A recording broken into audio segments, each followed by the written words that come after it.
So what are you afraid of? Those feelings are made of. Get in the game, your moment of fame, show them what you made of. It's time that we stand up, it's time that we man up. For anyone asking who is the best, we putting our hands up. My time, nothing can keep me from reaching the top. This time, like the last time, I'm moving so fast, I'm ready to rise. I'm ready to throw down, it's time for the showdown. I'm ready to rise, don't be surprised, I'll take on the world now. My time, none of you people can tell me to stop. Lower the lights down, hand over my crown, hand over my heart. I do this for my town, I do this for my crowd. So turn me up real loud. My time, none of you people can tell me to stop. My time, none of you people can tell me to stop. My town, my crown, we know what it takes to be reaching the top. We're reaching the top, we're reaching the top. We know what it takes to be reaching the top. My time, none of you people can tell me to stop. My town, my crown, we know what it takes to be reaching the top. We're reaching the top, we're reaching the top. We know what it takes to be reaching the top. Lower the lights down, hand over my crown, hand over my heart. I do this for my town, I do this for my crowd. So turn me up real loud. My time, none of you people can tell me to stop. Turning the track up, I'll never go back down. Hand over my heart, I do this for my town, I do this for my crowd. So turn me up real loud. My time, none of you people can tell me to stop.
Simulated racing can be awesome, but it can also be kind of a free-for-all. Interestingly, auto racing faced the same problem in its earlier days. Whether it was on the back roads, the beaches, or the city streets, the racing was always fun. But there was always a certain level of chaos or danger, until some folks came along and put some order to all of this. Stuff like official racetracks, regulations about weight and equipment, and enforcement of standards. That's what gave us high-speed excitement, fast-paced action, and photo finishes. That's when racing became racing. The guys over at iRacing.com have made the same transformation in the world of sim racing. See, iRacing analyzes the performance and results of each driver in every race. so you can be sure you're always placed in races where the competition will be tight, and that those reckless drivers who ruin it for us all will be kept in the pits. Not to mention that with members in over 130 countries already in their vast community, you can find races day and night, so you can always get in the action. You can even join a league of your favorite series and work your way up to one of 7 world championships, offering over $500,000 in prize money. And since updates are always automatic, you don't have to worry about software and can focus on the track. Zip up your fire suit and check out iRacing.com. This is the original esport racing game. This is iRacing.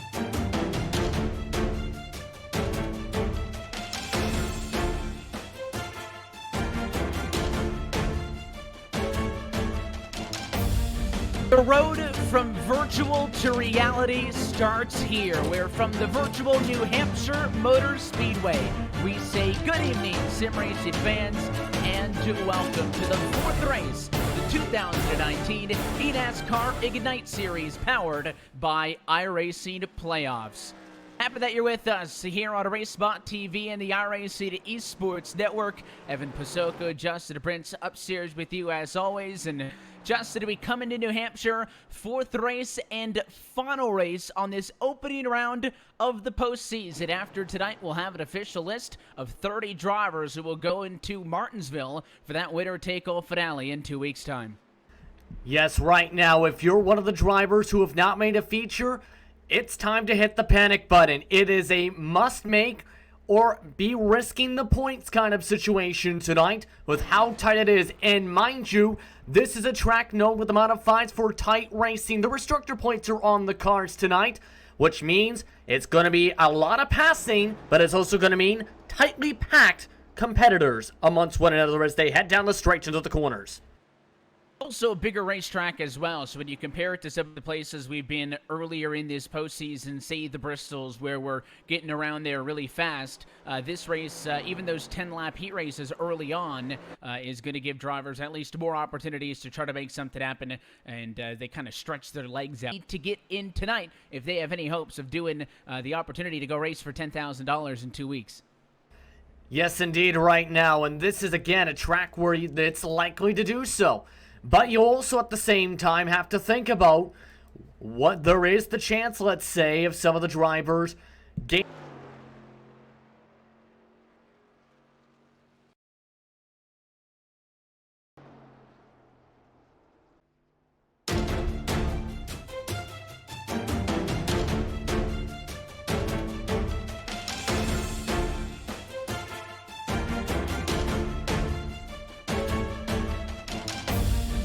The road from virtual to reality starts here, where from New Hampshire Motor Speedway, we say good evening, sim racing fans, and welcome to the open round of the playoffs, the finale for the 2019 eNASCAR Ignite Series, powered by iRacing. Race number 4 on this open round is on deck tonight. We're happy that you're with us on RaceSpot TV and the iRacing Esports Network. Evan Pasoko, Justin Prince upstairs with you. Randy Cheneth in the control room. And Justin, 3 down, 1 to go after this evening. We'll know our 30 drivers who will compete for the $10,000 winner-take-all finale in 2 weeks' time. But before we get ahead of ourselves, of course, got to get through this one. A critical night on the calendar. Absolutely, it's the largest track in the entire postseason. 1 mile the distance, restrictor points put on the modifieds like in real life, which means for some of the drivers, it's going to be a lot of passing, but also difficult to maintain position and try and pull away in this one. That might actually be helpful, though, for those 16 plus drivers who are yet to make a feature race so far that need to do so if they want a chance to be inside the top 30 to lock themselves into Martinsville. Through the opening 3 weeks, we have had 28 drivers make it to a main event, and those 28 are all but certain that they'll have an opportunity to fight for the $10,000 racing scholarship that's on the line to this 2019 Ignite Series champion. They'll also get an opportunity to test a Legends car and a NASCAR Pinty Series car. Not only is that Martinsville finale going to be crazy because, yeah, we are whittling down the field from 45 to 30 this evening, but only one of those 30 could walk away as the big winner in 2 weeks' time. But to the point that you mentioned, those bottom 16 cars who have not made a feature race headed by Alex Gates and Andrew Ramos, who right now are in based on the little points from the LCQs in 29th and 30th. If nobody else who has to debate a feature it makes it this evening, they're probably going to be good. But if any of those 16 names do, they get a huge boosted points, so this could be very tight in the championship standings when it comes to a close. Qualifying underway right now. Drivers on track by themselves. 2 laps. Best time will set your starting order, and as it is on a week-by-week basis, the format for tonight's race, 10 laps for each of these opening 5 heat races. The top 3 from each heat race gets their ticket into the main event. That'll give us 15 drivers. We will then have everybody else go racing in 2 last chance qualifiers. Only the winners from each of those will make up the 17-car grid for the main event. And track position can be very crucial as well, on top of just making it into the races. So these qualifying laps for these drivers have a lot of pressure on them. Drivers right now in the 35s to 37s across the top 20. And you don't want to be in a situation where you have to cut your way through the whole field, because while the laps are going to be longer with it being a full mile on this track, it's also at the same time going to be interesting to see how the races are going to go on. There's a bit of unpredictability across the garage area for tonight's action. While they expect a lot of craziness, they also expect a lot of intensity. Some drivers saying this might be the most exciting race night of the postseason.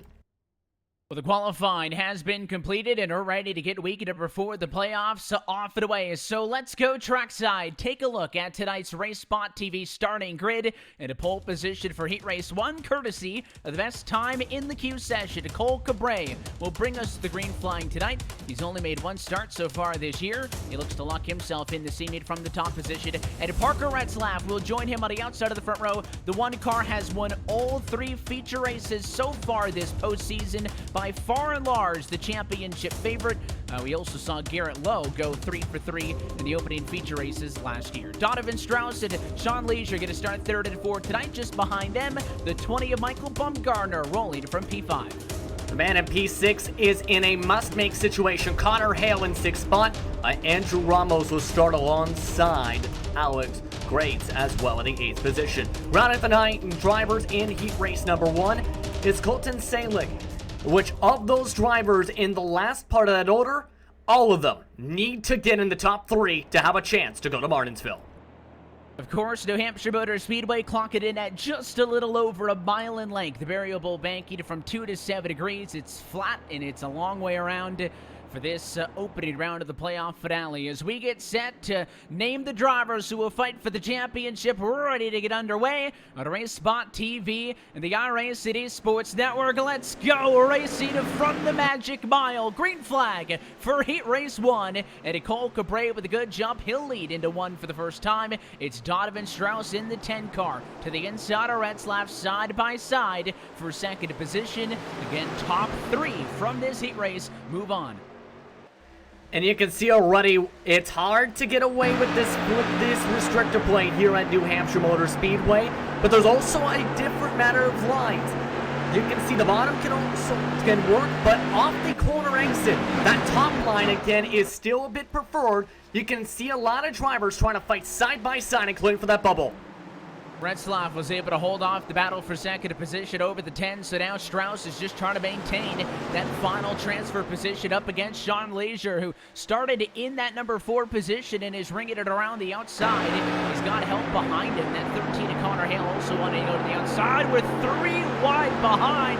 Graves drives it in really hard. He'll slide up and get into Andrew Ramos, one of those bubble drivers we were talking about. And through all of this, Donovan Strauss can't make the inside work, and it is Sean Leisure back into 3rd spot. And now here's the thing. He's just got ran over the back bumper bar trouble. Strauss pulled up in front of traffic, and it is a car spinning behind them. That was the 13 machine, a Connor Hale, who got looped around all on his own on the back straightaway. And now his night is going to look towards the LCQ, because with these caution-free 10-lap heat race sprints, you cannot afford to make mistakes. Battle for the race lead, though, is on. Here looks the one car. Retzlaff peeked to the inside. Cabré shut the door as your top two pulling away half a second ahead of everybody else. And part of the reason to be able to get this much of a distance is the consistency among them. So far, they've been the fastest two drivers on the racetrack. But the thing is, it's going to be difficult, I think, to still try and get the pass. While it's easier with the restrictor plate, it looks like Cole has been looking very much on his marks this entire race so far, and is looking very consistent in the 11 machine. So far, so good. We'll see if they do want to battle for this top position. Conventional wisdom would say, hey, first, second position, you're both going to be into the main event. It's not a good idea to race each other too hard and take each other out, but just like how qualified works for these heat races, Justin, your finishing position in this heat determines where you start for the main event. So Cole Cabré got a pole position in this by being the fastest qualifier. Parker Retzlaff rolled second. He was the sixth fastest, because first through fifth are your pole sitters for 1, 2, 3, 4 in heat race number 5. So this finishing position is a 5-position swing for where you start in a main event, and starting on pole position for that 30-lap feature could be big. So Retzlaff not giving up as the 11 car pulls back up in front of him, but their gap is kind of in a race now. Donovan Strauss in the 10 car has dropped he's still in that number 5 position, but this train, Leisure, Bumgarner, Strauss, they're all there with 4 laps to go. And of course, you got to remember too, with New Hampshire, there's also been a lot of crazy finishes in real life, which means I wouldn't be surprised to see a lot of craziness with this bubble spot. Leisure actually got loose off of turn 2. That held them up. Bumgarner now within range of the battle for the lead is on.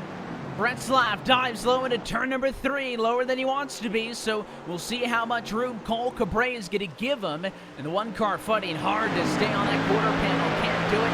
You see the 11 coming down to make that race car as wide as he can to protect the number 1 position. Still Cabré, Retzlaff, Leisure, 1, 2, 3, 4, 5, and a spinner behind. Bumgarner is going to get tagged. Donovan Strauss got into him, and they're hooked together in turn 2. So both of those cars now drop out of this race. Your top 3 are safe, and Retzlaff wants to go for the race lead again. Yeah, it was just a check up in turn 1 and 2 that caused that.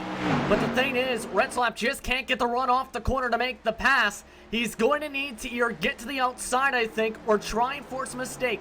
Because drivers we're talking about tonight, track position is key. It could come down in the feature race, especially with the tire wear, to being amongst those top 10 positions. Can Parker make the pass, though, is the question.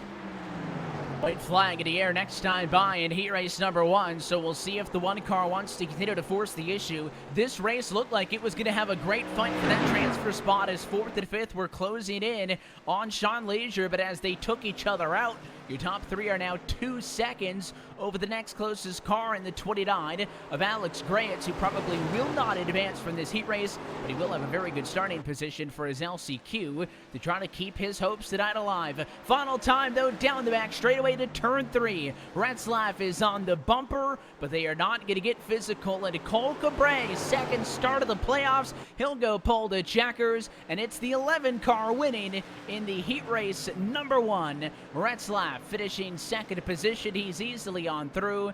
And Sean Leisure with that early pass on the outside of Donovan Strauss. He goes from 4th to 3rd and punches his ticket.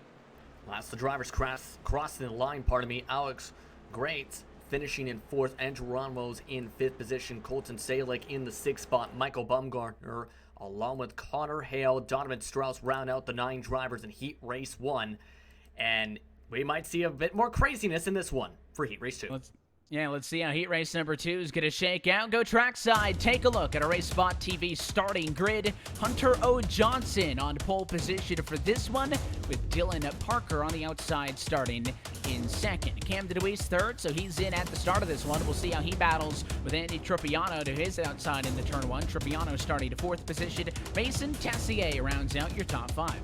Caden Rush will start in 6th with Jackson Crowder starting alongside Presley Sora in row number 4. Spencer Dickinson rounds of the 9 drivers. Remember, Dickinson was able to help himself in the points after that crazy week at Bristol.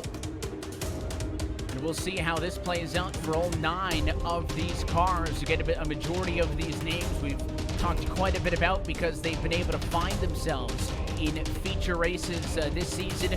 Mason Tessier, a big opportunity here for the driver of the number 22 car who's rolling from 5th. If you remember from the points we talked about off at the top, Mason comes into tonight 31st in the championship, 1 single point behind Andrew Ramos. We already know Ramos is going to have to go to the LCQ after not advancing through from heat race number 1. So we will see if that number 22 car can take advantage of this. Again, making it into the main event would do very good for his championship hopes. The lights are out on top. Yes, behind Weiss to the left-hand side of the 8 Caden Rush as they come down and into turn number 1 again, side by side through a lot of the field, including for the race lead. Dylan Parker drove the 4 car down into 3 and 4, and we are side by side 2 rows deep with Johnson on the bottom taking the race lead back as the 12 car had to get way out of the throttle. Nearly had to slam into the wall that time, checking up, now forced to the high side. Trupiano trying to move himself to 2nd. Still battling on that first scene. The preferred line, Trupiano bobbles off the bottom of turn 2. Loses momentum as Parker retakes 2nd spot. Caden Rush tries to get Trupiano a shot. Nearly going through wide as Caden Rush forced to check up. But Camden Weist is now having an opportunity to try and bump himself into 3rd spot as we reach cross flag sticks, this time by the stripe. But it is at 36 a week. Says the first driver to the outside looking in, but he's actually sneaking to the outside of Trupiano, who is still side by side with Dylan Parker for 2nd and 3rd on track. Again, right now they're both in, but only one of these drivers is going to make this side-by-side fight work. And if it's the outside line, Trupiano and the 9 car is going to struggle to stay in it on the inside. The 12 car of Parker will clear in turn 3, so he gets sole possession of that number 2 spot on the racetrack. So Trupiano wants to keep going at him, but he can't fill that spot in line on the outside. So now it becomes a battle for 3rd. Trupiano trying to hang on to that ticket to the main event, but Camden Weist is right there on him. Rush still behind. 36 car, a little bit squirrely at it too. He's into the outside wall. Weist gave it too much, and he pile drives the fence from 4th. And that was something drivers did a lot in practice, trying to carry too much speed and try and handle their grip. Slam the outside wall off of turn 2, and now Weist has lost a lot of momentum and time because of it. He's not even in reach now of the lead group. It's now a 3-car battle for 2nd, 3rd, and 4th, as Rush is still going to try and fight with Trupiano here as Trupiano bobbles loose. Yeah, Johnson to clear out front. The 4 car, half a car length there, half a second advantage, I should say, over the battle for 2nd, 3rd, and 4th. It's Parker, Trupiano, Rush, and of course that 4th driver, Weist, has dropped back significantly. He's back with Mason Tessier. They're going to fight for P5 and 6, maybe just the better starting position in the LCQ, unless we're not done here yet, because the battle for 2nd sees 2 laps to go.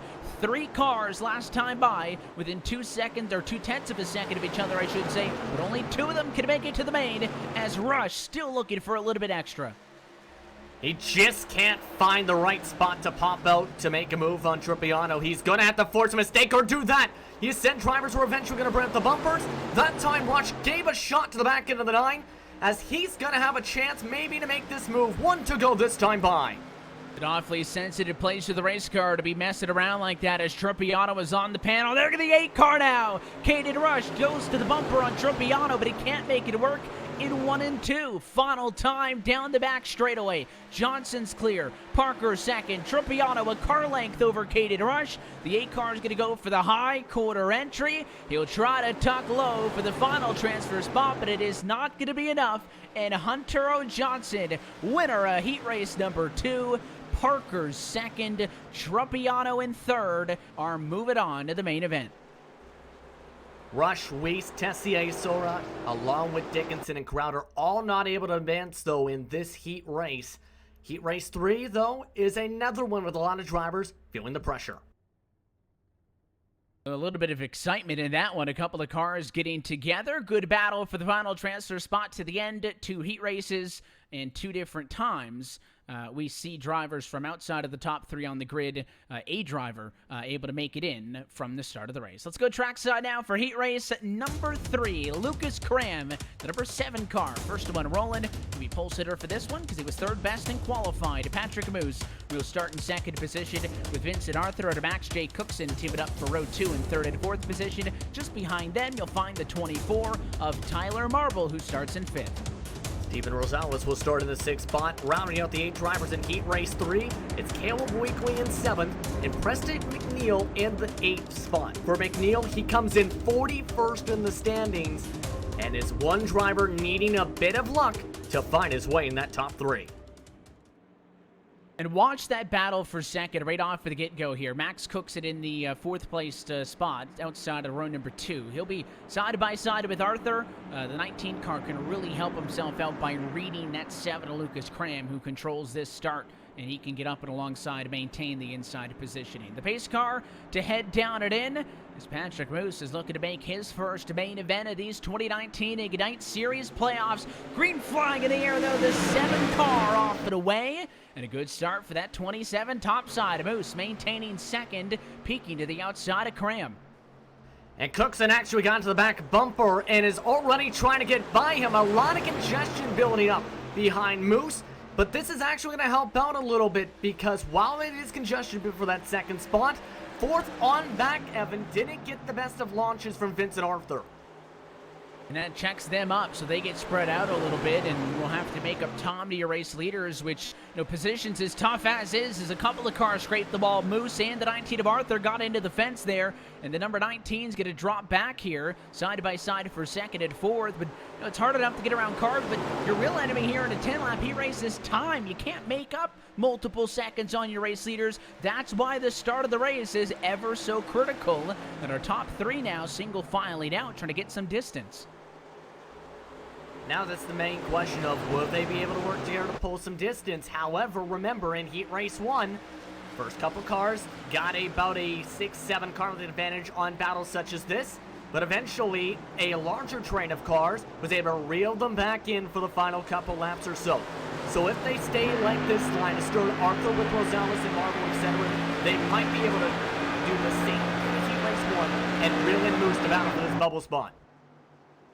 We'll see if they are able to close the gap very early on in this one. I think this is the biggest separation we've seen. Only 3 laps into a heat race so far. I know it's not saying much. 2nd and 3rd position only sit about a half a second ahead of Vincent Arthur. So he's very much there. But Arthur's got Rosales behind him. He's got Marble, in fact, the 24. Very aggressive to the inside of Rosales that time. Wasn't able to make it stick. So you can tell these drivers are feeling the heat. Again, we've said it week by week. If you hadn't made a main event, you got to step up. And the pressure has gone up. Week after week, it's your last opportunity. We're fighting, though, for the race lead as Cookson is all over the back end and Lucas Graham for the top spot. It looks like they're actually bump drafting going into the corners and down the straightaways now, so Cookson's trying to give them a little bit of extra speed. Got them into the 38s last time by, however, that group we're showing about 4th on back is still a 1/10 of a second quicker. So at this point, Cookson just doing what he can to keep pushing Cram forward and away from the rest of the drivers. And we'll see if this pays out because, of course, contact like that, you can get loosened up out of shape and it might backfire on you. The gap between 4th and the rest of the field has started to close. Vincent Arthur, been one of the faster race cars the last few laps in the 19 machine. So if I'm Patrick Moose, I got to give it a little bit extra. The 27 may be feeling the pressure as we'll go side by side for the race lead. Cookson to the inside of Cram. Maybe not really intending on helping the 7 who wanted to get behind the whole time. They're leaning on each other in 3 and 4 for the top position as they got into each other a few times there. Cookson going to go to the point. It looks like both of them got tight coming off the corner and had to lift off the gas. That's not going to help Cram as he gets contact from Moose. And now Moose moves up to the 2nd as he gets spun. Graham's going to get spun around. It's the 7 car who is in second position. There was that first piece of contact from the 27, and then squeezing 3 wide behind. It is the 27 who got turned sideways by the 19. They straighten each other out, but again, you're just not going to get away with a mistake like that. So now as Cookson establishes himself as your heat race number 3 leader, Moose much more comfortably in a good spot now. Second position, Steven Rosales, third spot. Now the final car in a transfer position, trying to stay in front of Marble. He's up by 5 car lengths. And now it's the matter of, can he keep consistent, either of these drivers, because one mistake going up too high throughout the corner can lose you in too much speed potentially and bring you back into the other driver. So it's all going to come down again to the consistency of who can have the cleanest laps and essentially clear. The issue is, though, Marble isn't going to have as much draft compared to Rosales. Rosales is still sniffing of the draft of the 27 Moose. And the 24 machine isn't having that advantage to the back of the 26, so I think he's going to need some sort of a mistake out of Rosales if this is going to happen. Your race leaders don't want to roll over the white flag in the air this time. Final time around for Heat Race 3. Cookson made that aggressive drive on the inside of at time, that battle with Patrick Moose loosened him up a little bit. They were rubbing on each other in 3 and 4. But I think the 27, again, big picture, trying to get in to a main event for the first time. It would be big news for him this season, and you know how all of this plays out. We'll see. Final time in 3 and 4. 27 going to be too high to make some noise. And Max Cookson, what a drive from 4th to the race win. He'll win heat race number 3. Moving on to the feature race this evening. Patrick Moose finishes 2nd, and Steven Rosales, good enough P3, is also moving on.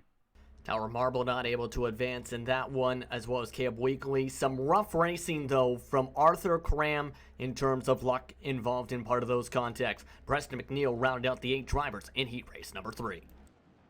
That's your finishing result for that 3rd heat race. 9 drivers already know they're going to be in tonight's feature race. Let's go trackside for the start of heat race number 4. Austin Edwards leads our Race Spot TV starting grid. He'll bring this one to the green flag to number 38 of Ty Ippolito on the outside, starting in 2nd position. Riley Thompson's had some good Q efforts. Tonight's was good enough for 3rd on this grid. Trayton Lapsevich along with him in 4th position, and Martin Gatzoulis through your top 5.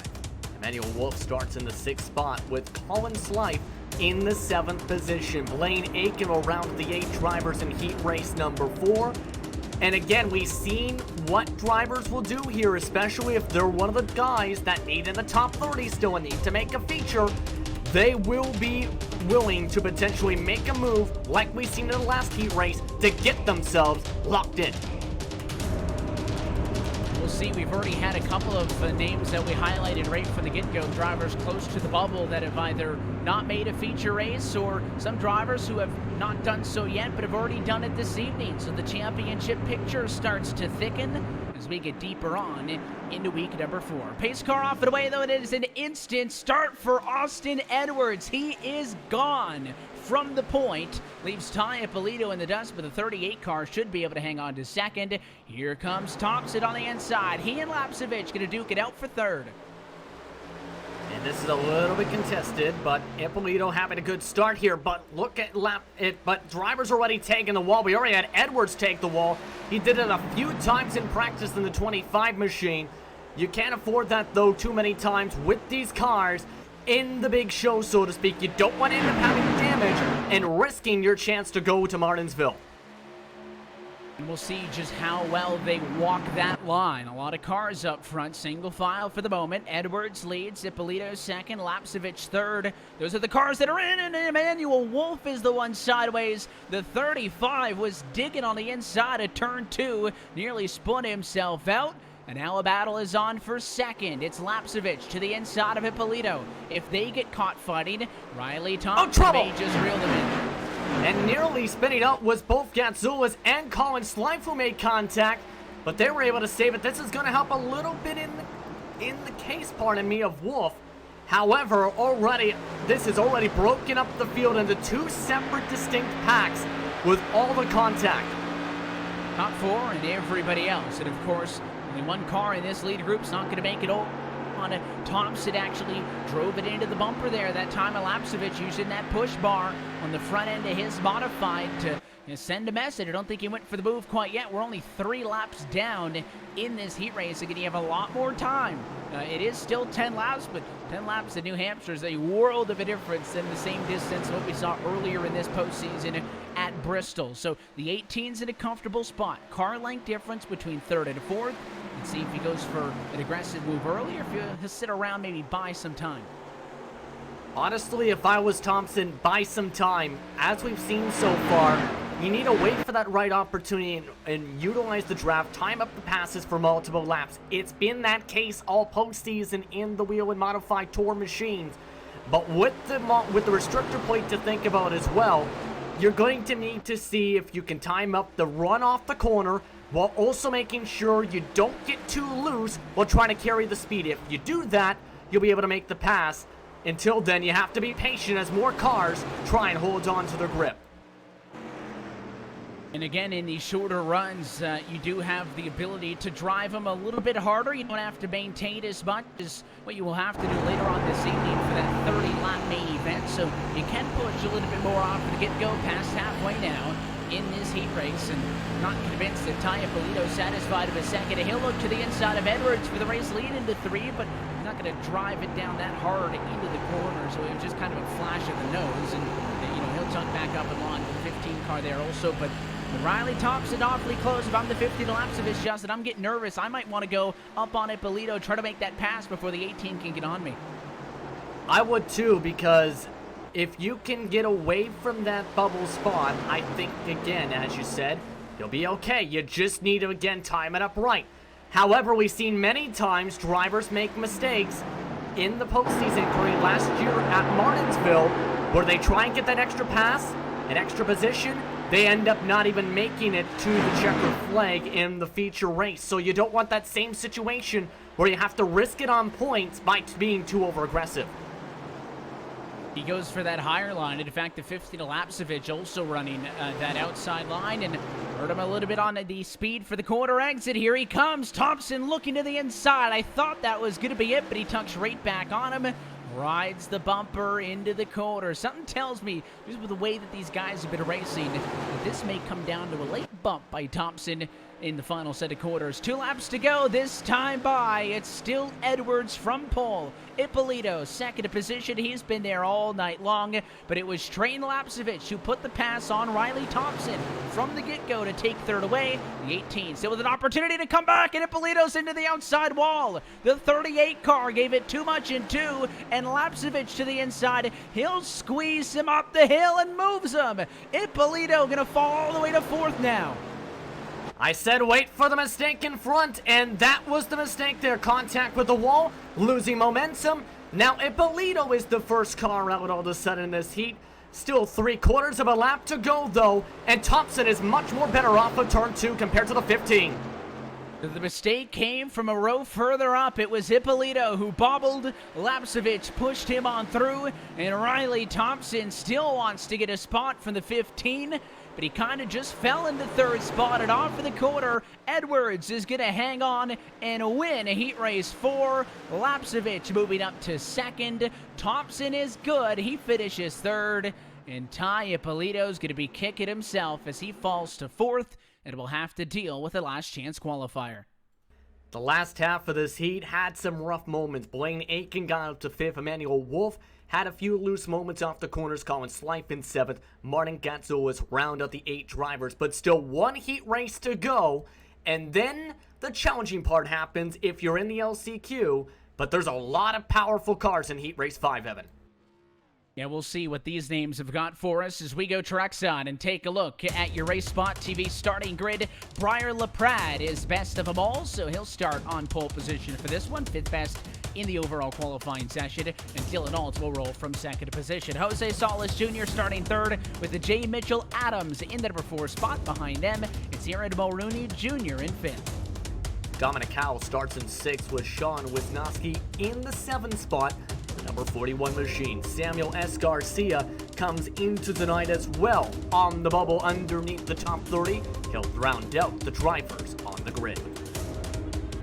top to bottom at your Race Spot TV starting grid. Kind of hard to expect what we're going to see in this heat race. Some of them have been more tame than others, but you got 13 to 16-year-olds here who have a lot on the line. Maybe last opportunity for them to get enough points by making a feature race to fight for $10,000 at a racing scholarship, a couple of real-world tests.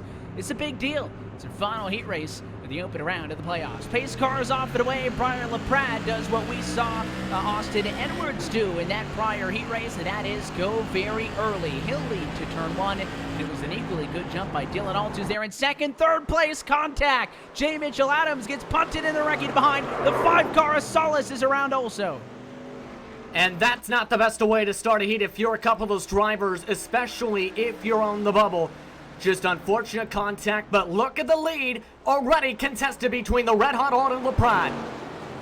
Yeah, LaPrade under fire, the 60 to ball, challenging him to the inside line. They're side by side for the point, and they're about a mile ahead of everybody else. It's just them out in front of the field right now. A half a second behind is Mulrooney, who ends up third through all of that opening lap chaos, but Dylan Alt wants to be the 5th car on the grid for the main event, trying to work the inside. LaPrade so far putting up a good defense top side. He'll clear him into 3, and he'll get the bumper for that move.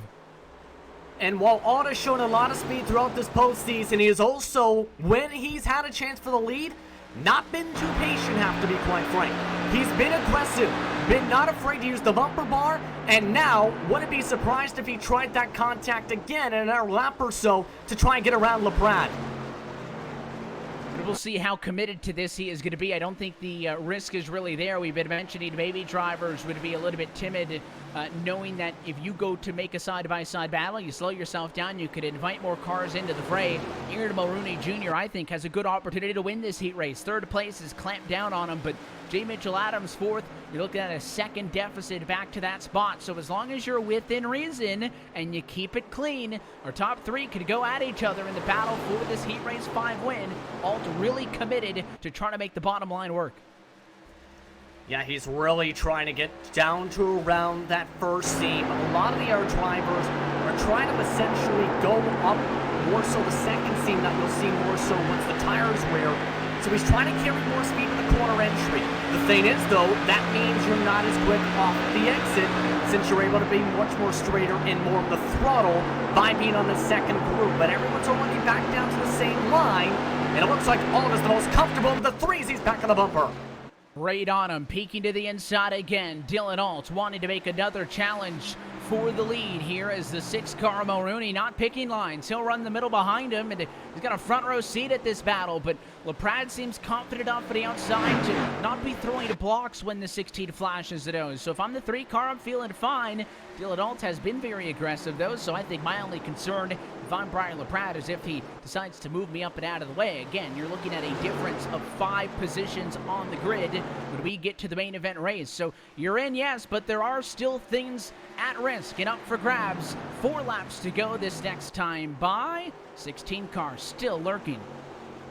And it's not just about the racing tonight. It's when you think about the whole complexion of the postseason, something drivers have talked about is carrying momentum, having good finishes to be happy about and to build off of. And being able to have a strong run going into Martinsville at this racetrack would be a confidence booster. But contact in the wall for Alt, that's not going to help him as here comes Mulrooney Jr. He got the fence at a turn 2. We've seen a handful of drivers make that mistake tonight, and Aaron Mulrooney is not going to be able to capitalize. He got to the inside, but Dylan Alt gets his bearings rather quickly, and he will maintain the number 2 position, but I think this battle for second now may take priority atop the 3-car because LaPrade's got a couple of car lengths to work with. Curious if the 16 will get back on him or if Alt's now going to have to flip to a defensive role with Mulrooney Jr. looking inside, but not committing, coming to 2 to go. It just looks like all of a sudden Alt after that contact is actually a bit looser compared to both first and third. He's having a hard time holding onto the grip. The track temp is even at 110 degrees. However, it seems like he's just putting a touch too much throttle onto corner exit off, especially off 2, where there's a little tiny bump there as you're going off that transition. And that's kind of losing him that momentum that he's been picking up the rest of the circuit. Still looking at Adams, I thought maybe some of this exchange he did to mix it up towards the front would have made third and fourth a viable option, but he has fallen with some damage, I believe, to over 2 seconds off. So it'll be these three, but what order will they finish in? LaPrade, Alt, Mulrooney, that's the order at a turn number 2 for the last time. The 16 car really pushing it. That car was sideways off of the corner, but he kept his right foot in it. LaPrade sees daylight, though, in front of him. Is nobody going to go for a last-ditched effort? Brian LaPrade going to go pull the checker. Had some fighting mixed in there, but LaPrade, winner of heat race number 5. He's going to the feature race along with Dylan Alton second and Aaron Mulrooney in third. Mitchell Adams not able to advance. To McAdeel in 12th and Jose Salas Jr. in 13th position. We are currently Race Spot Radio. We'll get the picture back to you in just a moment, but it is the start of LCQ number 1. 13 cars on the grid for this one. Only the race winner will make it to the feature this evening. Of course, we've mentioned many times tonight how important that is. Alex Grates on the front row, the pole sitter for this, yet to make a feature. A lot riding for this 29 car if he wants to make it to that Martinsville finale. He's already ready to go, but the pace car not down yet. There it is, and off and away. Green flag in the air for LCQ number 1, and 3 wide for second with Aiken way down to the inside line. Aiken trying to dive bomb his way up. Adams with contact. Marble goes around towards the wall. Off the front end of Weiss Machine. Marble goes all the way to dead last, but everybody's able to save it. However, that has allowed Grants to pull away by 6 car lengths from Blaine Aiken. They're still side by side for third into 3. You talk about a heartbreaker for Marble, who was on the outside of the front row and in a very good position to challenge for the race win in this one to go to the main event. He gets tagged. There just wasn't room with Aiken going way down to create that third line, and he was that third car stacked up, but they were only racing within about 2 car lengths of real estate, so he gets kicked back, and you're right, Grant's advantage is a half a second. Blaine Aiken, though, that very aggressive dive down and into the corner, well, that puts him in P2, so up 3 spots already, and he's closing. Can he make that half a second up in 12 laps? That's the main thing. This is so hard to pull away with the restrictor plate here at New Hampshire Motor Speedway in the modifieds. So there's a chance that gets reeled in quickly. Already a 10th faster was everybody else behind as they still try and run above that first seam.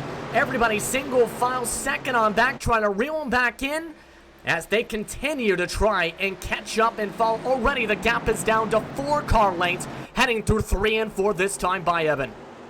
He continues to creep further in, and J. Mitchell Adams in third. Don't count him out either. Vincent Arthur a little bit further behind in the 4th spot. They're going to fight with each other, though, and that may help your top 2 get away as Arthur goes to the inside in a fight for 3rd position. And he'll push up. Adams trying to hold his ground, but going to be nose to nose for 3rd, and that basically gives Aiken a ton of space. He continues to put down lap times a 1/10 of a second better than Alex Grants lap after lap, and he's there now, only 3 car lengths off him. And you know how much importance there is in this battle? Think about it. Depending on how the points lie, Adams was the last driver in points of ones who made the feature. Depending on how the second LCQ goes, there's a chance that we see 31 drivers, so he's going to have to fight for every point possible. They've been bouncing off each other, and now they're going to go near 3 wide. No! Way to the inside, that's the 14 car trying to make some noise as Colin Slife wanted to be in the battle. Presley Soren, the 42, and a spinner! Mitchell Adams is going to get turned. They try to hang on, and a couple of cars are going to make a mess. 4 wide on the front straightaway. 3rd on back, could not play nice, and they take themselves out of it as it's a 2-car race now. They're going to be halfway home next time by. Aiken still closing on Grants. Actually, the gap is down to just about a 1/10 of a second, Evan. That's how much the draft can play into effect. The 10th each time by. Now it's the matter, though, of how will Aiken try and make the pass.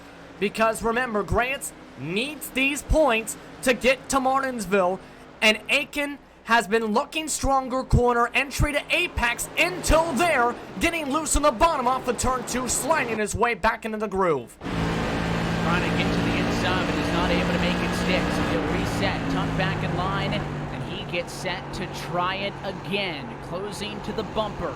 The top two way out in front of everybody else. 5 laps to go this time by.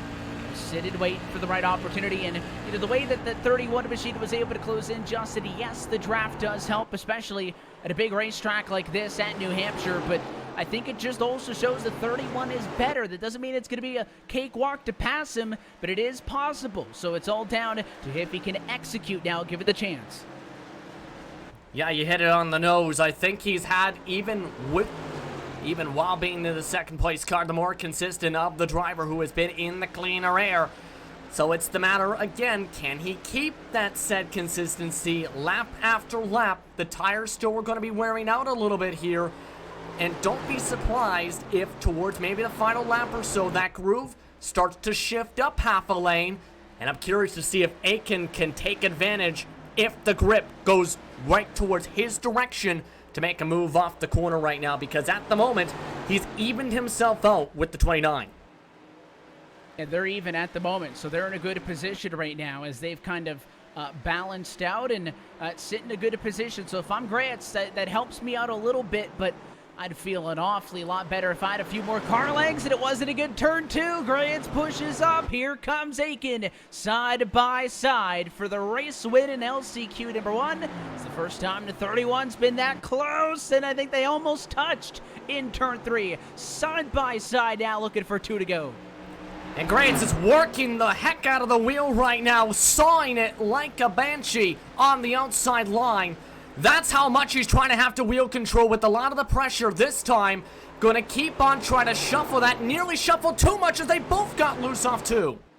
Both got sideways. These drivers are giving it everything they have, trying to push it to the limit. And the 31 car is going to get physical here. There's a shot to the bumper again, but it's a half a car length now. White flag last time by. Now it's the matter, though, can Grant have a good turn, too? Especially with how he's been screwing off that corner. Looks like he's slideways, though. However, not enough momentum gained for Aiken. He's going to have to maybe use the bumper if he wants to go to the feature. Does he get physical? One driver going to go on, the other driver won't. Aiken way down to the apron, but that move is not going to work. Alex Grayitz is going to hang on to his first feature of the year. The 29 car does it and is moving on as the LCQ winner. And this is when you need to step it up if you haven't done so already at this type of racing and this type of track and this type of situation. Grayitz now moves on with Aiken, Slife, McNeil, and Soar rounding out that top 5.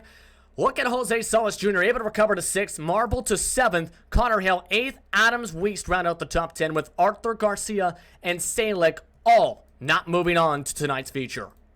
Well, you could see that he gave it all, but it wasn't enough, so it is only Alex Grayitz from the top spot moving on. 1 spot left on the grid in this 4th race of the playoffs. So let's go trackside again for the Race Spot TV starting grid for LCQ number 2. Caden Rush on a pole position for this one. Will be joined to come to the green flag by the 38 Taya Polito, who will start in 2nd position. Andrew Ramos rolling from 3rd. Caleb Wakely will start at 4th position, and Sean Wisnowski rounds out your top 5. Mason Tessier starts in 6th with Emmanuel Wolf in the 7th position. He'll start alongside Michael Baumgartner in 8th spot. Lucas Cram had some bad luck in his heat race. Will have to work from 9th this time, with Dominic Howe rounding out the top 10.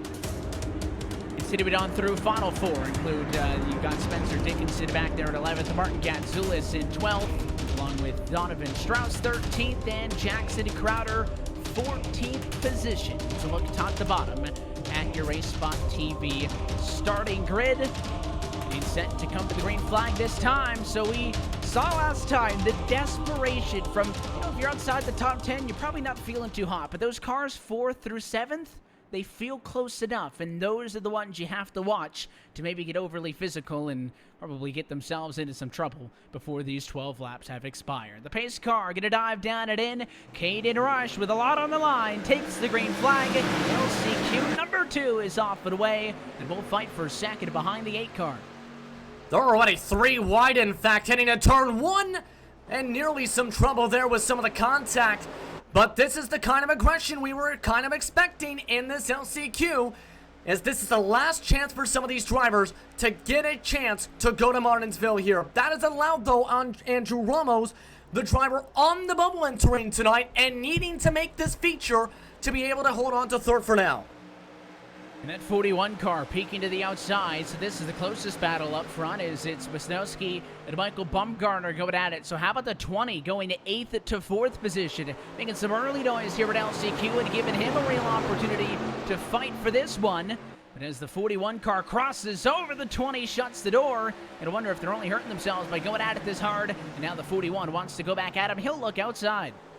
I think they actually are hurting themselves a little bit. They're losing a little bit of time because while you can draft together, moves like that where you cut off the front bumper of somebody forces you to slow down, forces potential side draft, and in turn slows you down more and more, makes it harder to reel in. They lost 2/10 last time by with all that shuffling, while more cars still shuffle and nearly get loose off the corners now.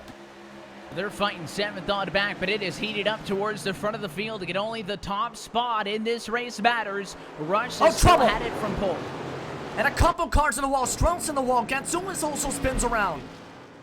He's way off it into the back. 30 car from 10th position. Not going to be a factor after the 34 got tagged. Meanwhile, we're still fighting for the race lead. Ippolito, half a car length off of the 8. Andrew Ramos in 3rd, exactly where he started. A little bit further back. But it is a 3-car breakaway as Bumgarner starting to bear down on all of them up front. Single file for the time being. And like I said, once you get towards single file, that's where you can gain the time back in the draft, and that's again what Bumgarner's done. But he's also been, I think, one of the most consistent drivers I've seen throughout the day in preparation today. Was one of the quickest drivers in practice, not just in warm-ups, entering tonight's qualifying, but throughout the entire day was always up towards the top 5, if not the fastest driver without the draft, in fact, in the boards preparing for today. And I think that preparation from Bumgarner is now showing, trying to fight for third here. You can see the 38 machine push up on the 39, so they're really getting at it. But Bumgarner's been the fastest car, but that's a lot of cars to get by still. He'll rough up Ramos a little bit into the corner, a swipe to the quarter panel there. You gotta get them one by one, and Bumgarner challenging a really loose Ramos, who comes all the way down off of the wall, almost chasing that 20 machine to the grass on the back straightaway. And it looks like now this is going to fight along another car in the wall, though. It's Tessier. Tessier from 7th position goes around his 9. Will end like that as side by side for third continues, and I think that 20 car didn't appreciate having to run down for the 39 to give him all that space, because Bumgarner gave him a shot there into the corner, moved him up out of the way. Chrome Horn, lap 7. Michael Bumgarner's got to go. He's not all the way away from Ramos, so will the 39 pay the favor back? Hunts him in the corner, right in line. There's the shot. So what you give is what you'll receive, but the 20 car withers that storm, and he'll stay third now. Can he catch up to Ippolito, who is still behind Rush, who, despite having that 38 plastered on his bumper for this entirety of the race, hasn't really been challenged yet. They've been single file first and second. Now, Rush has looked fairly confident as the lead car so far with that clean air. It's just, again, gonna have to keep it on up. You can tell right now he's struggling a little bit in corner entry, a little bit tighter. We'll have to wheel that car off the exits in the clean air. But because of the dirty air in the restrictor plate, they just cannot seem to get the run. They're dead even with the slippy, slidey motions from the lead car all night so far to be able to even make this move. It's going to come down again to, like we've seen with Ippolito in his heat race, a mistake to determine who goes to the feature. And just watching, look at the 20 car to the bumper again. He is going to have to get a little bit more assertive. And, well, we've seen drivers just that go for the bumper runs. They've been a little bit more than a bump. They've dumped them on occasion, but Bumgarner seems to know the limits there. He loosened up Ippolito. Now to the inside at lap number 10. He slides up, takes his line away. This 20 car is putting on a masterclass run as the 38 of Ippolito puts himself in the wall, trying to drive it too hard. He'll fall to third. So here we go. Coming to 2 laps to go at LCQ number 2. It has been an incredible drive for Michael Bumgarner, who started in 8th position. He's driven up to 2nd spot right now. He's got 2 laps to make it happen on Caden Rush. And you can see he's not afraid to try and send it down on that bottom line. And it looks like too much speed trying to carry to keep it side by side. Same thing in the third place battle where Rummels nearly got loose. Again, wouldn't be surprised if it comes to a bit of a squeeze on a corner entry. Try and move the driver off the preferred line to make this move, coming to the white flag this time. Bumgarner, Hunt says, look at the 8-car all the way down to the inside. Caden Rush just has to survive one more lap if he's going to make it to the feature race. But the 20 of Bumgarner wants to keep that from happening. A car length of a difference now. Of course, it's going to come down to the run down the back straightaway. Here's the run. Rush protecting the inside. He'll block him all the way down to the grass as he tries to hold the inside. Bumgarner can't get the position. He'll look, but he's too loose. And Caden Rush is going to make it work. He'll hold on and win LCQ number 2, going to the feature race. What a defensive drive for the 8-car. Yeah, blocking all the way down to the bottom of the racetrack. In a lot of cases, we've seen contact there, but I think Bumgarner thought about the big picture. Said, we still got a race at Martinsville, didn't want a grudge.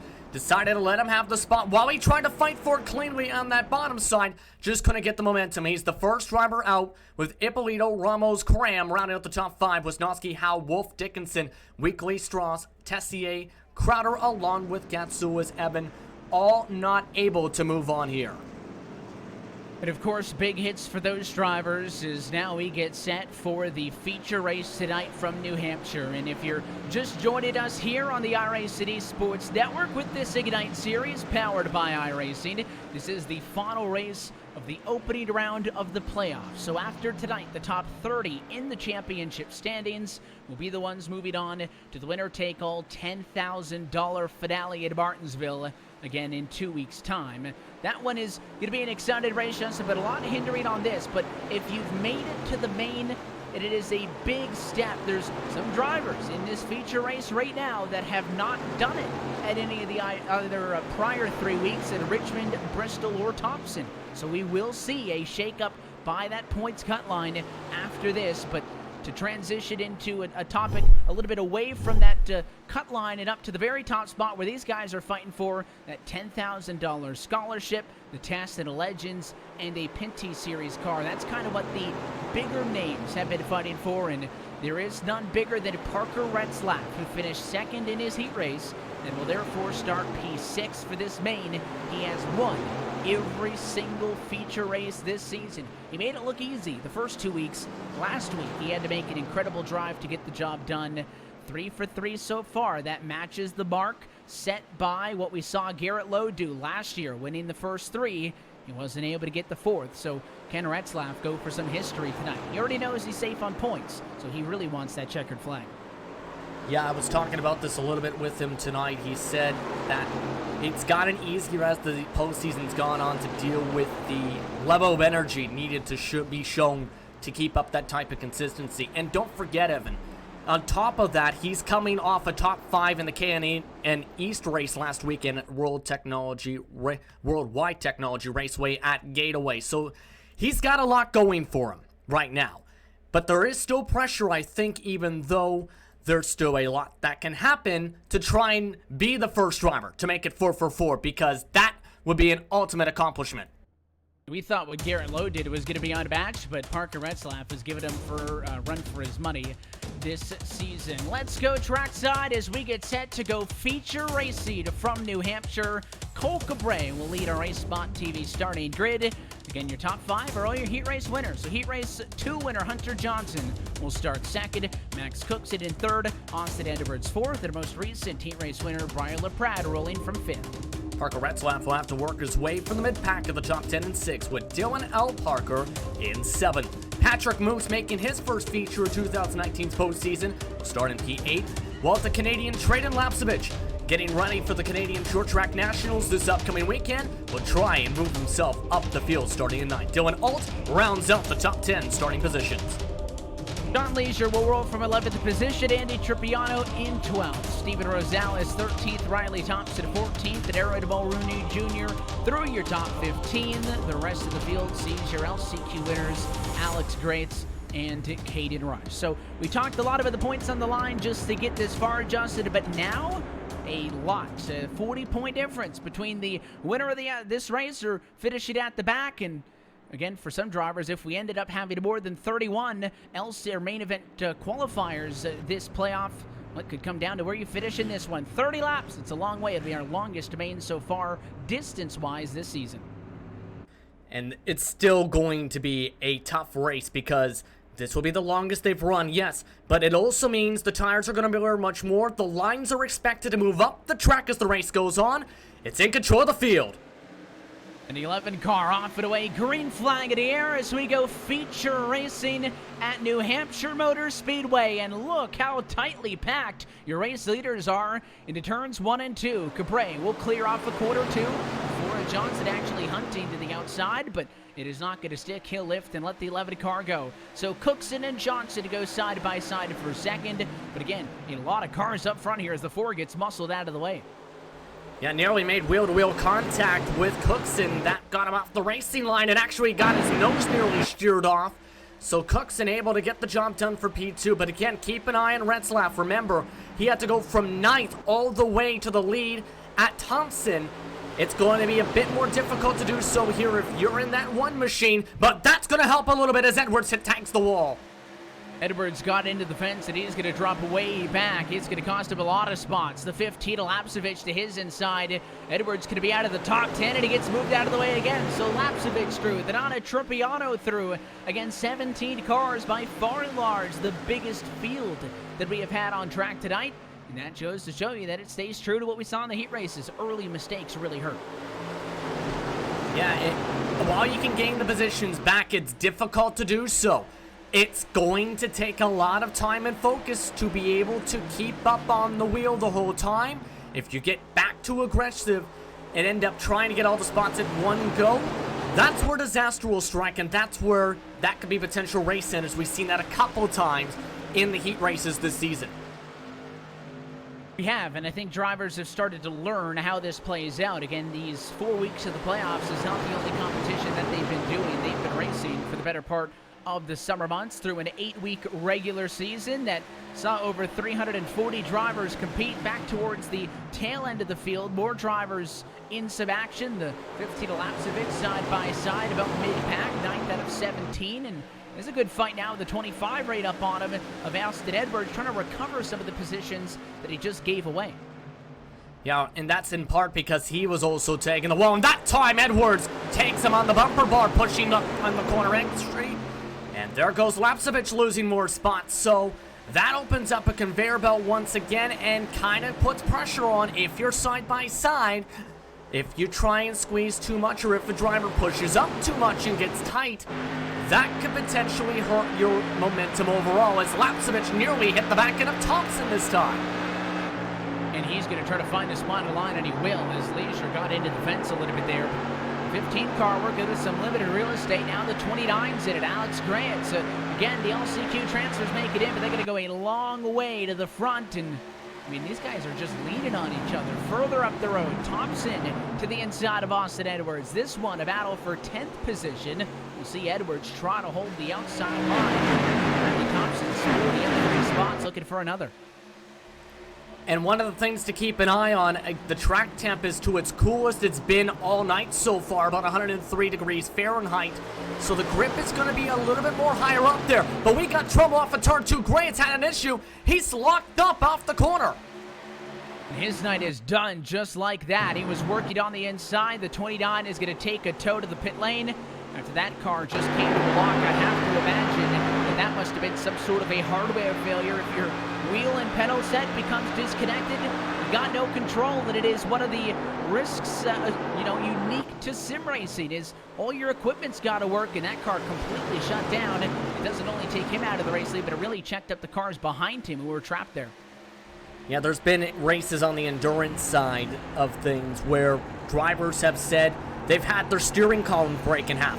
We've seen as well drivers like Max Verstappen, mind you, at the 24 hours of Spa, have his brake pedal end up breaking with 14 minutes to go, give or take. However, they were able to still, for their sake, still win by 14 seconds from the gap they got by 2 minutes. So they can happen. You just need to make sure, though, you properly maintain them and have the proper equipment to make sure it doesn't happen to you.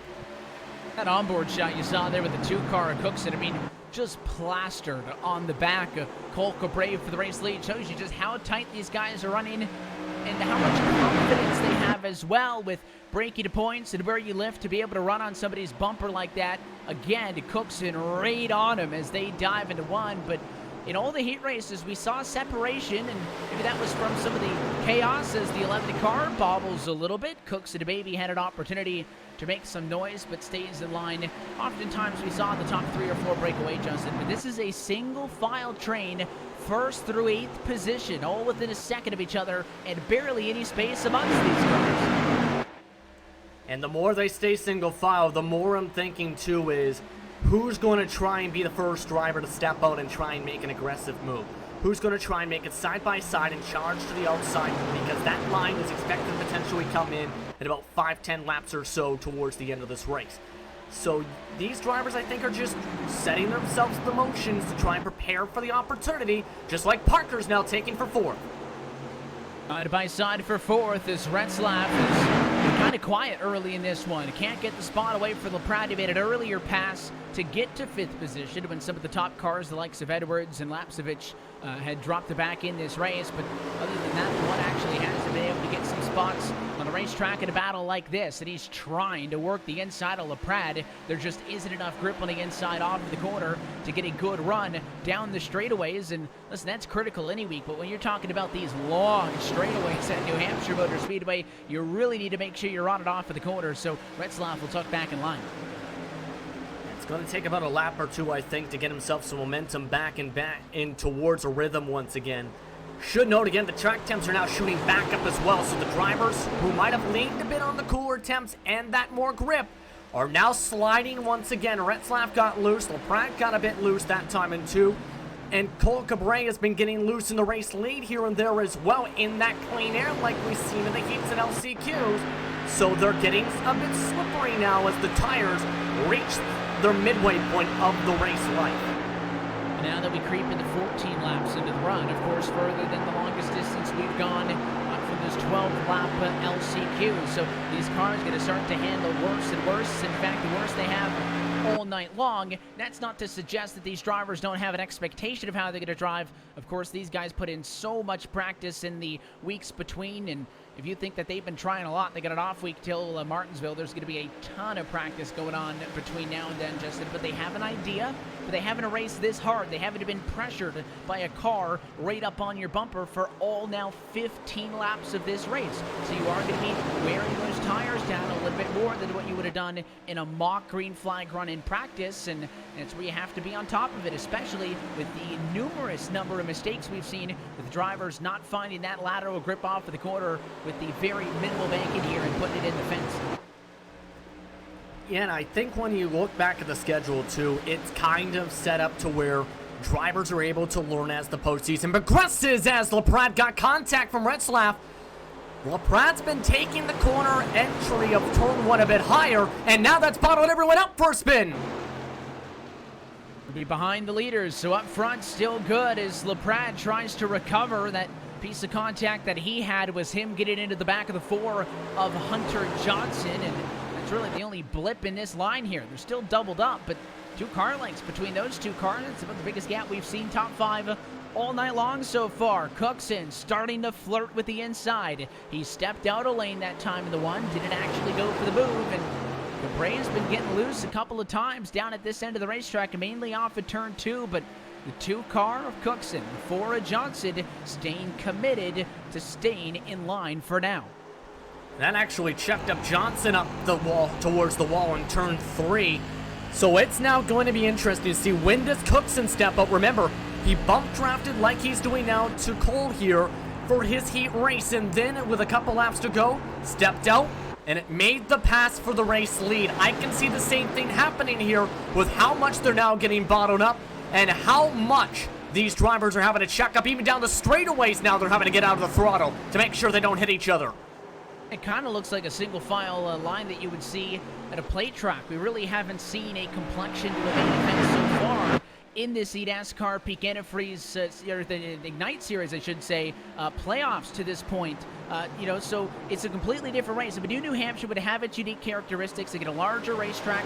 Look at it from above, you could confuse it with some of the other short tracks, but we have seen nothing like this. Even in the heat races, Justin, earlier on, if the inside was open, they went right down there to try to make it happen. Yeah, but at the same time, the corner exit on the top side has still been able to be good to defend.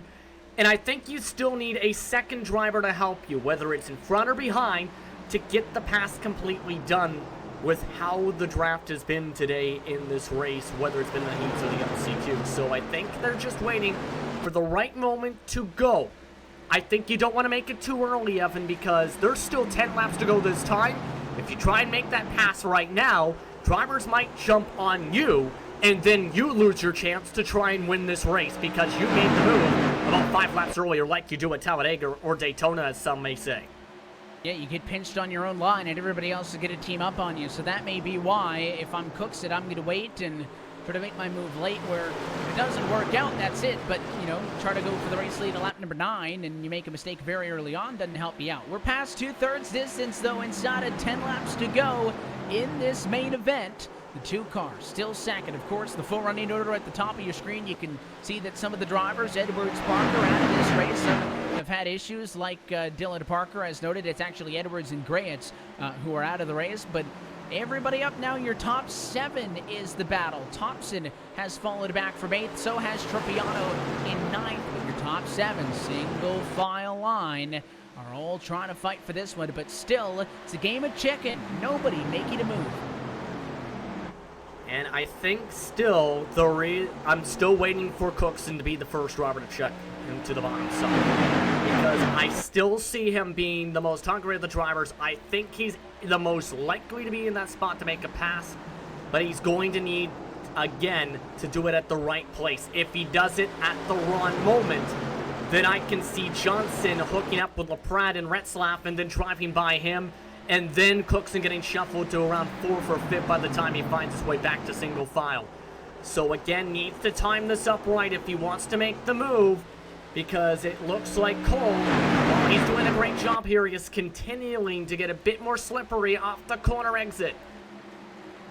And the 3-car LaPrade continues to take that higher line. That's why he got into the back of Johnson a couple of laps ago. He's about an entire lane up on entry, just later diving down and into the corner. Of course, center off, and basically for the rest of the lap, he's right in line. But there you see the 3-car again, sticking a nose out, and he's kind of had some influence on Parker Retzlaff, who's trying to stagger himself also. Retzlaff still P5, and the winner of all 3 feature races so far in this Ignite Series playoffs. Patrick Moose making it to the main show tonight. He's in a good position between Retzlaff and Alt. So all of these cars have so much to gain if they finish top 7, but this race could probably break out into a chaotic run any moment now. There's going to be only 5 laps now left to go on the scoring pylon this time by.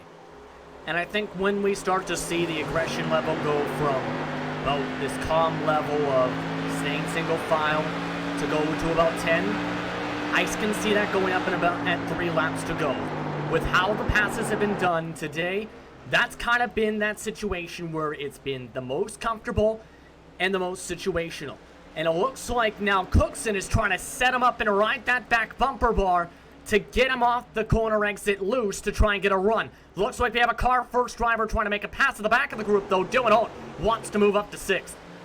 Yeah, Alt's going to go to the inside of Patrick Moose. So that battle is for 6th and 7th. Does this mean that we're going to see the other cars go for it? Cookson still on Cabré. Got to think that one of these times he's just going to nudge him off and into the corner, and that'll be it. But that challenge to the inside by Alt didn't work, so that shows us inside's not easy to make a pass. Alt's going to try it again, but still speed off the corner. He's going to keep Patrick Moose in front of him. That 16 still the only car who's been willing to dive low. He gets in front for a moment, but again, corner exit, bottom line, just does not work here at New Hampshire. 3 laps to go. Cabré's got a gap. Here comes Johnson now to the inside of Cookson. It's a fight for second, and it's a great sight for Cabré. And Johnson's loose as well as Cookson, and both of them are holding each other up by doing so there. Now, the thing is, we've seen how much time can be quickly gained back once you get grouped together at 10th. It's not enough of a gap, I don't think, for Cole to be comfortable. This is going to be potentially crazy here. 2 laps to go. This is made by cars were afraid to go to the inside. Johnson wasn't able to make the pass, and he is now pinned down there. Briar LaPrade going to ring around the outside. The 3 car probably going to take third away from him. The one of Parker Retzlaff will try to do the same thing also, but Johnson in third was tired of sitting around. He tried it. We will see. Maybe to find some life down on the very inside line of the racetrack, even peeking to the inside of Cookson. Oh, and he's going to loosen him up. Cookson gets tagged. The 4 car got into him. Now the one of Retzlaff is into the outside wall. White flag. Final time around at New Hampshire Motor Speedway. And Cookson now dealing with this challenge from the 4 car. Going to take him out of the battle for the race win. He gets hit again. The 2 car gets loosened up. They're into each other. And this battle going to go all the way down to the end as Johnson takes second away. Cookson puts the chrome horn to him, but Cole Cabray, patience key up front. The 11 car going to come out of 4, winner of the feature race in the Unite Series at New Hampshire. What a drive for the 11, and the move was coming, Justin. The 2 car was setting him up, and that pesky 4 machine had his own plans. Johnson doesn't care if you're fighting for the race win. He wanted that spot, and he and Cookson exchanged a couple of blows on that last lap. Yeah, and that helped Cole just pull on away for that race victory. If that doesn't happen, I think Cookson is the one who tries to make a similar amount of contact like Johnson did. But this is a good time, I think, for Cole to do this. It's been a very quiet postseason for Cole Cabray entering tonight. But finally breaks on through, not just as the fastest driver in qualifying, but to be able to take the feature race to finish off the postseason bracket heading towards Martinsville is something he can definitely build on for September. Cole Cabray had only made 1 start in the opening 3 weeks of these playoffs. He was able to make it to the feature race. Was not able to get a top 5. Tonight, he is your race winner from Loudon, New Hampshire. Let's take a look at your Race Spot TV full race results. Cole Cabray to victory lane, along with Hunter Johnson, who comes home second. Max Cookson third. We will hope to go trackside with those drivers in just a few moments. Brian LaPrade and Patrick moves 4th and 5th position as well, with Andy Trippiano coming home in 6th this evening. Riley Thompson finishes 7th. Parker Retzlaff, a career low for this year, still a P8, and he's easily into the Martinsville race as the favorite. Sean Leisure comes home in 9th spot, and Aaron Mulrooney Jr. rounds out your top 10. And this gets to a lot of the interesting points. As you might have noticed the backdrop, a lot of contact. This shuffled things 11th on back. Traded Lapsevich got into Dylan Alt. That bumped him to 11th as he had to chuck up. Caden Rush came away 12th. Steven Rosales was able to bump up to 13th. Dylan Alt, who was in the top 10 entering turn 4, dropped to 14th at the checkered. Dylan Parker was the last driver on the lead lap. 2 drivers finished laps down. Austin Edwards was on track, but 1 lap down. And Alex Grant, after the technical issues, 2 laps down, finished in 17th. That's a look at the bottom at tonight's Race Spot TV full race results. Let's go trackside now and see if we can catch up with the driver of the number 11 machine, Cole Cabray, your race winner tonight for the virtual New Hampshire Motor Speedway. We're with him now. Cole, congratulations on the win. I mean, they were hunting you, sitting on that bumper all race long, and then eventually they started fighting with themselves, and you're able to pull away at the end for the win. Yeah, luckily I had my teammate sitting behind me there the whole race. We had a deal. He wanted to push me through it, and he sat behind my bumper, and Hunter got a little antsy behind him and got a little contact with him. So once I did that, I had a smooth sail from like 2 to go all the way to the checkered. Pretty much home free at that point. Even this entire race, you talked about, you and Johnson there lined up. I would think it was a top 9, and we started to lose a couple of cars. I think it ended up being 7 by the end of it, but we're all in line. It looked like everybody was afraid to make that move to the inside, of course. You were out front, clean air, not a care in the world, but what did you notice about this race at New Hampshire compared to some of the other ones? Because, with these restrictor plates on these things, we really haven't seen a feature race like this yet, these playoffs. Yeah, definitely. The inside got really hot, laid a lot of rubber down there, so it got very loose towards the end of the run. So I knew if someone drove down to the bottom, I could pinch them a little bit and they could get sideways down there. So, you just had to play smart, and it's just like Talladega. Yeah, make sure you got your teammates behind you, and you'll stick with it. Of course, the goal was accomplished earlier in these playoffs with one start that you had earlier to make a feature race, and we are still waiting on the official points to come in. But making 2 features, ton of points, you guys are going to be in to fight for that championship at Martinsville. How have you kind of decided how you were going to navigate these playoffs with the way that the point system works, the heat racing and all of that, and what is the next 2 weeks of action on the service going to be like for you going into Martinsville, where, just like tonight, one race, this time, though, we'll do it for $10,000. Yeah, definitely. Well, I knew I could only run two weeks out of the 4, just to get into the top 30. So, my whole mindset was just go win. I'm never gonna come into a race hoping to just make it to, make the points. So I wanted to come win. Unfortunately, I couldn't do that at Bristol. Had a decent run there. Won the heat race here. Did a clean sweep. So, I mean, really fun.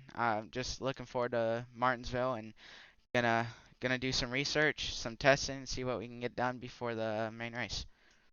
Well, it sounds like that season finale is going to go right into your driving style because, again, only the race winner is going to get it out of the 30 cars. So I would look forward to seeing what you have in 2 weeks' time. But a race winner tonight in the eNASCAR Ignite Series powered by iRacing at New Hampshire. Is there anybody you want to say hi to while we got you?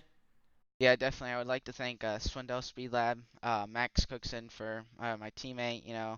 Unfortunately, my other one didn't make it, Colin Seif, but it happens, and we'll just get him next week.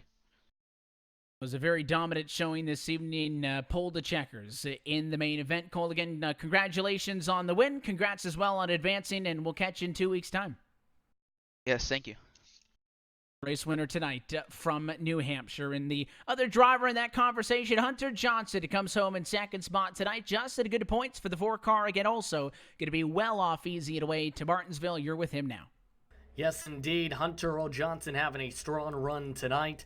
Talk us through what was going through your head during those final laps as everyone was lined up single file in the top 5 and 6, and you ended up trying to make that move for second to move up that extra spot.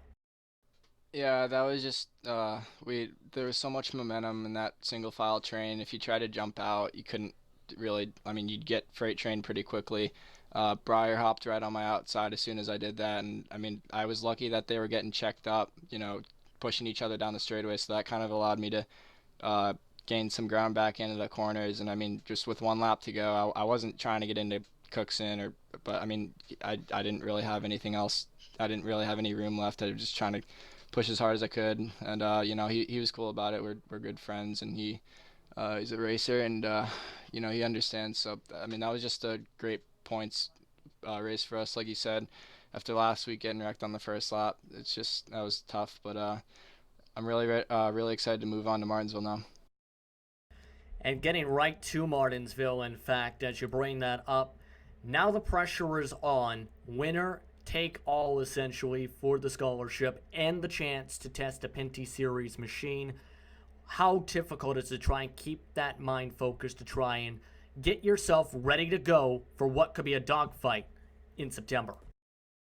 Yeah, that's going to be crazy. I've never been presented with anything that prestigious in my entire life.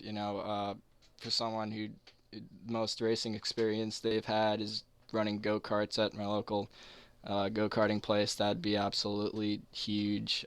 So I mean, I gotta try and gotta keep it about the racing. At the end of the day, you just want to have fun, want to have a good time, putting on a good, representing the young people and young drivers here. While I think we're gonna have more opportunities like this for a lot of these guys when in the future. Now, of course, a lot of preparation could be coming towards that. What is that going to be looking like? Because if I understand right, you're with Proximity Racing, which has a majority of your contingents from this year's for postseason all set to go to Martinsville. What's the preparation looking like for you and your teammates? Just running some kind of scrimmage races, basically, where the track conditions are hopefully similar to what it's going to be like during the actual race, and just turning a lot of laps in practice. It's basically how we go about it. But yeah, that's going to be extremely important, like for this next couple of weeks until that until that race. I mean, that's going to be completely different than or completely different to anything that we've experienced so far, just the 30 lap main event. So yeah, it's going to be a big change, but just really unexpected conditions going into that. Now, of course, we'll let you get ready because it's going to be a lot of preparation these next few weeks for then. But is there anyone you want to thank for being a part of your top 2 today?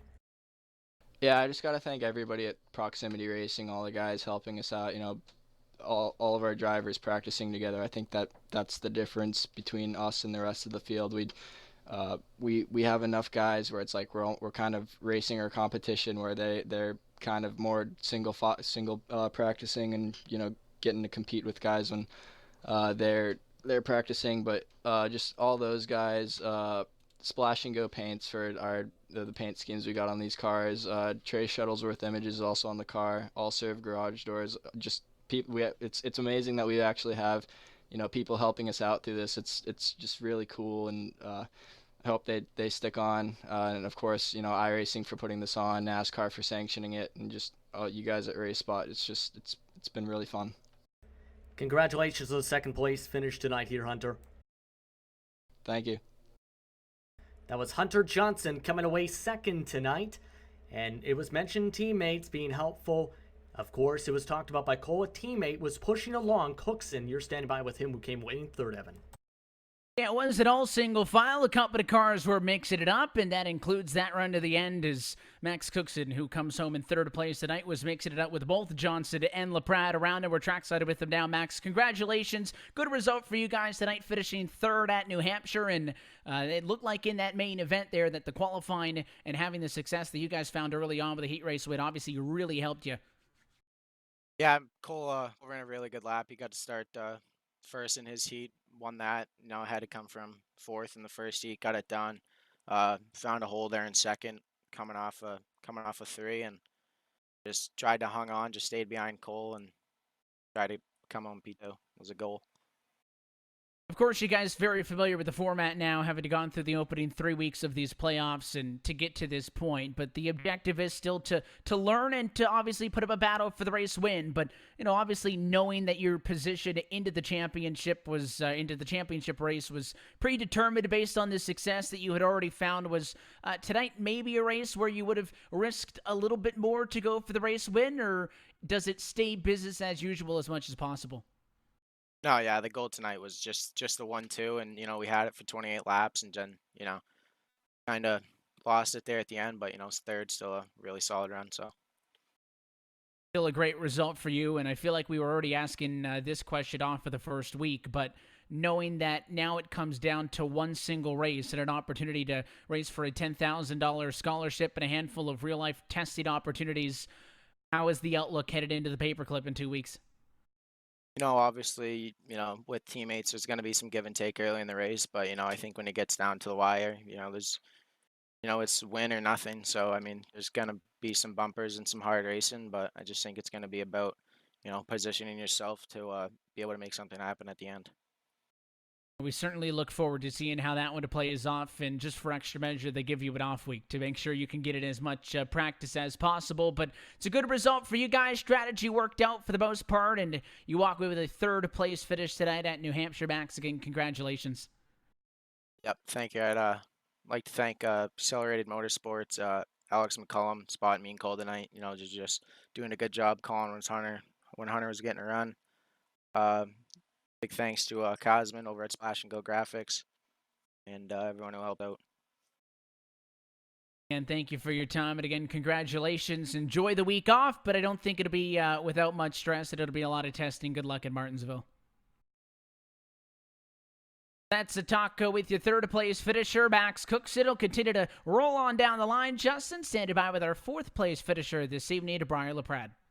Yes, indeed. He started in the top 5 in the feature, came away with the 4th place finish, and was in the conversation in that lead pack. Breyer, how are you feeling after coming away with this top 5 here tonight? I felt really confident there. Definitely going to boost my momentum heading into the paperclip at Martinsville. But yeah, I was really happy. Qualifying 5th there is the best Q effort for the 4 rounds we had. And starting 5th in the feature definitely helped. being in contention for that win. So just being able to build that momentum really helps heading into Martinsville. And not only that, it was your first top 5 of the whole entire postseason out of the 4 rounds in that part of the season here. But, of course, let's quickly talk about, on top of that, the racing here at New Hampshire here tonight. Drivers were being very patient. What was going through your head as things were shuffling about? Once it started getting intense, I should say, in those final laps as drivers started pushing along the nerf bars. Oh yeah, for sure. The intensity at the end really picked up there. First 25 laps definitely was just single file, kind of just take your time and ride and wait till the end to make your moves. The bottom, I feel like you could have made a move on the bottom. It was just going to be really tough. But yeah, as the intensity picked up there, man, my heart was just racing and just hoping I wasn't going to get turned or anything. Just want to get that last good run, headed into Martinsville, making sure we're locked in. But yeah, just everything going on there at the end, just I was really worried, just hoping, hey, let's get to the checkered. That's all I want. Now, real quickly, Martinsville has been something a lot of drivers have talked about being their focus the past few weeks or so. You have the advantage, while there's been the advantage for some of having a lot of teammates with you, in your case, you get to work with peak series drivers with your team and organization. Of course, Zach Novak, 2018 Ignite Series champion, amongst the organization you work for. What's the preparation looking like for you guys heading into Martinsville next month? Oh yeah, being able to work with Jimmy Mullis, Zach Novak, and Taylor Hurst definitely helps. They know what they're doing, and Zach being the 2018 eNASCAR Ignite Series champion definitely helps. He knows how to run Martinsville for sure. Another thing, heading into Martinsville, it's going to be 100 laps, so it's going to be a lot different than these heat races and a quick 30-lap run. But having that 100 laps, definitely going to have to save the rear ends a little bit because you're going to want to throttle it off at Martinsville. But as long as we can keep the car clean and keep it up front, I'd say we can have a good shot, especially with Zach, Jimmy, and Taylor helping me out. And real quickly, is there anybody you want to thank for being a part of your effort here tonight as you head towards the final shootout? Yeah, I'd like to thank my sponsors, Diecast Fans, for supporting me the past few months here. JDR Graphics, and my mom and dad, for sure. They always support me and keep me going. But yes, I'd like to thank them for sure. And all my sponsors, of course. Thank you very much for the time, Briar. Congratulations on the top 5. Thank you. That was Briar LaPrade coming away inside the top 5. Evan, back to you. And the driver at the tail end of that group of cars is going to be Patrick Moose, who comes home into 5th place this afternoon from New Hampshire. We're with the driver of the 27 machine. Patrick, congratulations on a good finish. You end up going +3 on the night, and at least for how locked in things were up front, it's pretty good with the limited passing that our race leaders were able to make happen.